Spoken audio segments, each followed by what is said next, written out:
started with another family camping trip. My brother Andy, my parents, my Aunt Laura, my Uncle Ben and I always planned an annual camping trip to the nearby mountains. Every year, we would hike a bit higher and walk a bit further. This year, we went up about 10 miles and halfway around the mountain to a grassy flat land. It was pretty nice, quiet and unmoved by the urban life just a few miles down the road. The only part I didn't like was that there was no actual bathroom, so if you needed some quiet time in a john, you needed to take a shovel and hope you don't pick up any poison ivy. It was getting closer to sundown, and the camp was all set up and the fire was crackling in the center. I had the greatest urge to take a piss, so I told my mother I was going into the trees for a moment. She told me not to go too far, and I nodded to show her that I understood. Then I left. I walked into the collection of trees, moving just far enough to see the light. The last thing I wanted was one of my family members just peering behind the tree and causing another one of those awkward moments in life. Once I was on empty, I fixed my pants and planned my way back, but just as I was about to leave, something caught the corner of my eye. I turned my head, and in a pond a few feet away, there was a girl washing her legs. I was curious, so I walked over. She had pitch black messy hair and 2 pigtails. She didn't look much older than me, maybe 13 or even 14. She wore a torn plaited uniform dress, but no shoes. Her legs were covered in bruises and cuts. "Hey!" I watched her finish wiping her legs off with the water and stand straight up. She slowly turned to me. Her black bangs were long and overgrown. "My name is Reuben," I smiled at her. "What's yours?" A fog rolled in while she stood there, silently. Then once I could barely see the trees behind her, I heard a whisper. Lulu. Lulu? Well, that's a cute name. So where are you staying? I looked around. It was almost impossible to see anything. Not only that, but the sun was starting to go down. I can take you. She muttered softly, taking my hand. Her skin was smooth, even with the bruises, soft and plush, but so very cold. I was quiet for a moment, conflicted if I should go with her or not. I gave her a smile shortly after and agreed to follow her. We walked on the dirt path that was cluttered with dead leaves and fallen branches. At the time, I was only concentrated on her and not the fact that she was walking blindly into the fog like it was an everyday task. The foggy forest dimmed as the sun descended. She managed to lead me to an old abandoned 2-story home as the fog thickened even more. She and I sat on the porch to watch the darkness. "Aren't you afraid? You know, of living out here in the woods alone?" I look over at the quiet, shoeless Lulu. She hugged her bruised knees and kept her eyes hidden. Not really. Even with the tall men, killers, and monsters on all fours, I'm never scared. No one visits me anyway. She explained as quietly as she had spoken her name. I was surprised at her response. For a moment, I thought she was crazy. But then again, she had probably been here for quite some time. "So, where are you from?" A very faraway place. It's very dark there. I don't like the dark very much. Bad things happen there. She trembled for a moment, and then we sat in silence. "Why do you cover your face?" I asked after feeling a chill from the cold air. I don't like people seeing my face. More eerie silence rolled in with the wind. Then I cleared my throat. "When do you think the fog will let up?" I will need to get back to camp before my parents get worried. I looked at her and she stood up. Something felt strange about her suddenly. A sad demonic feeling overwhelmed me. Are you hungry? She asked, walking to the door falling off its hinges. Yeah. I stood up as well, ready to follow her inside. She walked into the house and I followed. Inside was a very well-kept bare home. There was barely any furniture, let alone dust. The windows were clean, the couch looked soft. Hell, there were even lights on in the kitchen area. I sat on the couch, which was nice, despite its seemingly aged upholstery. She entered the living room with an old chipped plate and a bowl of soup and a shiny silver spoon. She set it on my lap and went to get me a napkin, then disappeared up some steps. I sat alone eating my soup. It was sweet and warm and went down well. It had a deep red coloring with clear signs of vegetables floating about. I ate thinking of my parents. I had been out a long time and we didn't walk that far. Shouldn't my parents be calling my name? And I should be able to hear them from here. It was weird ever since that fog rolled in. I dismissed my thoughts after my soup was done and my eyes became drowsy. I set the plate, bowl, and spoon on the single table in the room and laid on the couch. My only thought was about the girl who disappeared in the house as I drifted to sleep. I was awoken in the darkness of the night by a loud scream from below. I shot up on the couch and looked around.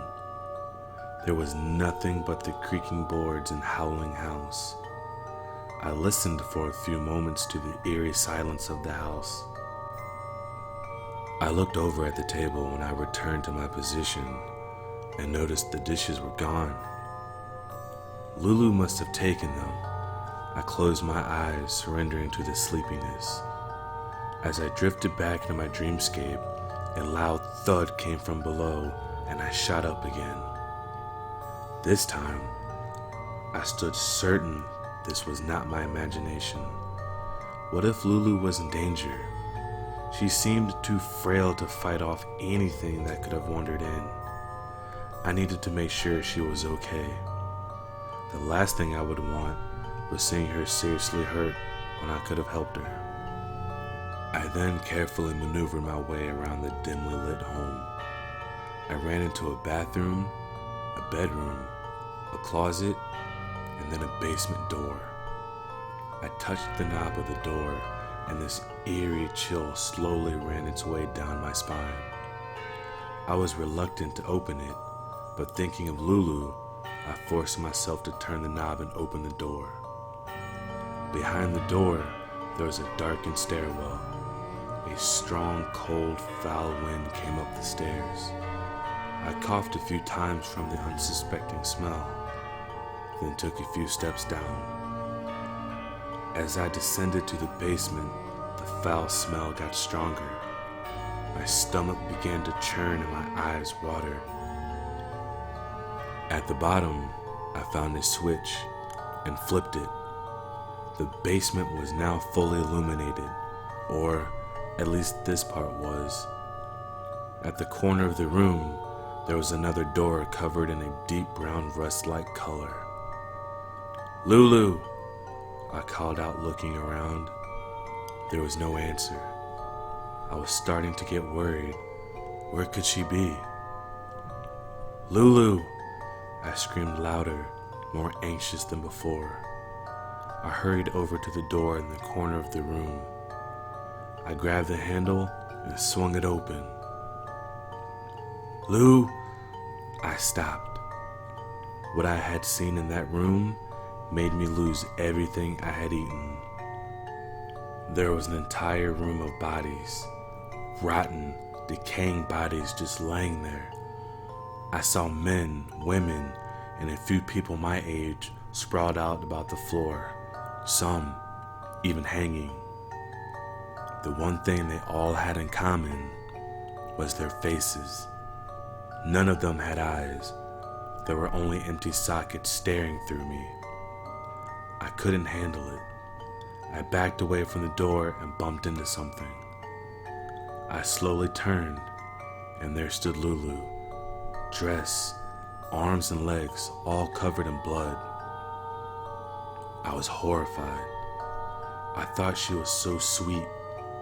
I didn't think she could. I couldn't even fathom the situation. I was just wishing this was all a bad nightmare, that none of this was real. You've seen too much. She looked up at me, her hair moving from her face to reveal nothing but smooth skin. She had no eyes, not even open sockets. Your face. I backed away from her, even further, tripping over tools spread on the floor. Her hand touched the smooth surface. My eyes? You can't see them right now. She flashed a smile, as if she was embarrassed or even happy. But I have them. I was frozen. My heart was thumping in my chest. I could barely breathe. And then she moved all the hair from her face, smearing the blood from her hands. See? The skin around the non-existent sockets began to tear apart and bleed. She started to look so sad, so hurt. After a moment, she had deep, empty sockets. Now that you've seen it... She reached out for me, and I smacked her hands away. "Get away from me, you freak." I shoved her out of the way and clumsily ran up the dark stairs. She followed. You've seen too much. I heard her voice echo behind me as I ran out of the house into the foggy woods. Give me your eyes. I looked back and saw her standing on the porch. I didn't stop until I tripped over a branch and fell down a small incline. I managed to break my arm on a rock, making me scream in agony, the bone clearly poking from a small spot on my arm. Within moments, she was sitting on my chest, her hands inches away from my face. I kicked and rolled until she was off, then made my way onto my feet. She kept yelling for my eyes, and I kept running, blood spurting from the small opening on my arm. Then that's when I noticed the pond. I had just met her at the pond, which means my parents weren't far away. I found the tree I pissed on, then the embers from the fire. I ran as hard as I could and stumbled onto my camp. My family had jumped on my entrance. I was suddenly so dizzy and tired from running. I looked around and I saw my mother. She looked so worried. The sun's light illuminated the camp and the fog was gone. I relaxed for a moment, feeling safe, and I closed my eyes. I woke up in a hospital, my mother standing above my bed. I had a tube in my arm and a cast on the other. She leaned down to give me a kiss on my forehead. "I'm so glad you're all right. You leave for 5 minutes to use the bathroom, and you come back with a broken arm and cuts. Now, how did you manage that?" 5 minutes? I slowly sat up. I was gone for 5 minutes? But the girl, the fog, and the house and the bodies. Honey, there was no houses at our campsite, no girls, and most certainly no fogs. I was at a standstill. I was in the fog. I saw the girl. She had touched my hand. She fed me. And those bodies, how? I had checked out of the hospital.